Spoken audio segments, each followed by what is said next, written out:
They wanted to build a home from scratch for their growing family of 4 in North York area. So we assisted with the whole permit process and the design from all the finishes, fixtures, furniture, and millwork. We wanted to create something that was contemporary, yet playful and livable and comfortable for them. They are of Italian heritage, so we did want to bring in some of that flavor into the home as well. And you'll see that as we go through. There's a technique in art that Caravaggio and Da Vinci and Rembrandt were known for, was called Chiaroscuro, which is actually the technique of working with light and dark. So we kind of use that technique, but not only with colors and shades, but we used it in pattern and in texture as well.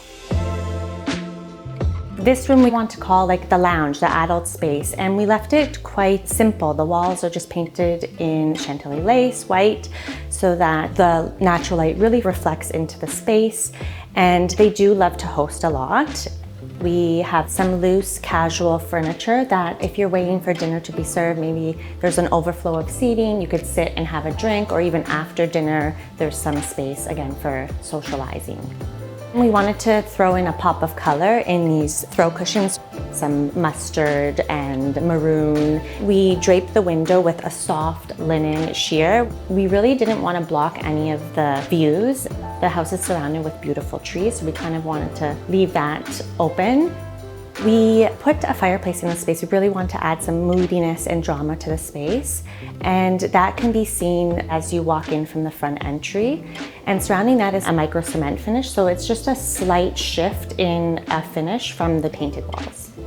This space does serve 2 purposes. One is for more informal lounging for the adults, and then also a dining area that has a banquette as well.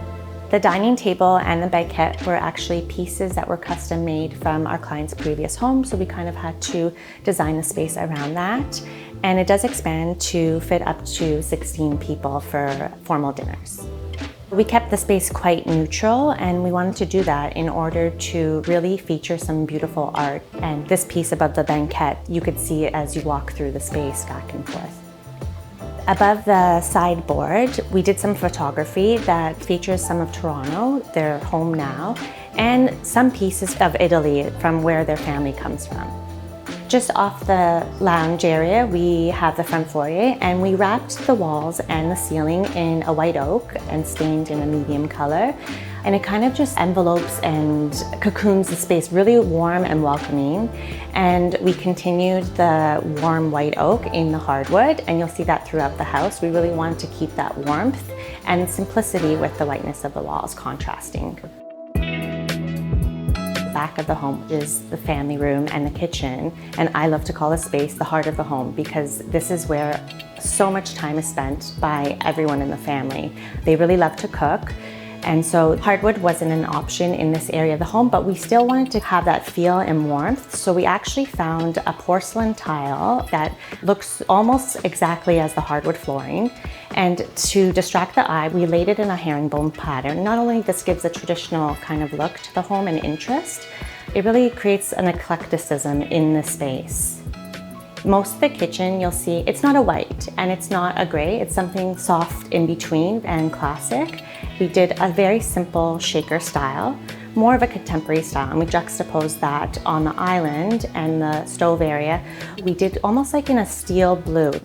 It not so much looks like millwork, it looks more like a bespoke furniture piece. We placed quite a bit of hardware on that and an aged gold finish. And we kept most of the other metal finishes more neutral, so they kind of just fade away. And one of the biggest features of the kitchen, we did quartzite counters on the island and the full backsplash, and that gives a real softness to the kitchen. We knew that we wanted that to be the focal point, and so choosing the right light fixture over the island was very important. And we found this beautiful fixture that is kind of asymmetric, but just suits the space so well.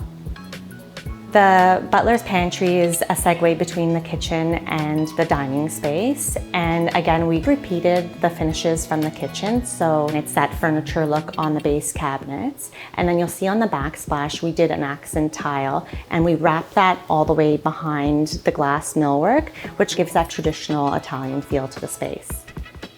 On the opposite side of the kitchen is the family room, and right in the center of this wall, we did another stone wall feature. We chose a dark stone because we wanted the TV to disappear more, and we do have a fireplace here as well. Surrounding that, we did a dark wood with banquettes on either side, and we did these arched sconces sitting over there, which look really pretty. And then as you turn in the space, you're introduced to a pop of color in the art by a local artist. The powder room, we did want to have some fun. So we wrapped the walls in a very playful cork wall covering, and it kind of almost looks like soap or bubbles. And then we featured a very narrow mirror, which adds even more drama to the space, and that's flanked by 2 bubble sconces. The primary suite, you actually enter into the walk-in closet area, and we chose that to be the center. That way the sleeping quarters are a little more private and the ensuite is a little more private too. We wanted to repeat that warmth as you enter the space. So again, we wrapped the millwork in that white oak with the flat cut, and going into the sleeping quarters, it's a little softer. In the bedroom area, we did a step ceiling so that we could gain more ceiling height. And then we did a feature pendant that almost looks like a sea urchin. So it's really tying in that nature into the space. As you enter the ensuite, you're greeted with a freestanding bathtub. We did a very simple curved accent table that works well with that. And we did his and hers vanities. We really want to separate those two and give their own space. We did custom large mirrors. And you'll see again the vanities, we kind of made them more like a furniture piece.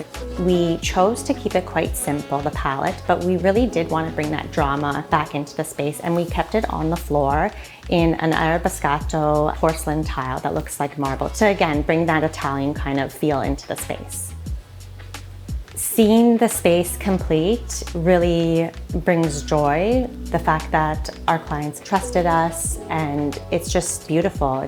The space is great for them because there's multiple spaces that they can gather together if they wanted to. And then there's different areas that they could sit if they needed somewhere private to get on a work call or something. There's multiple spaces in the home that work for them.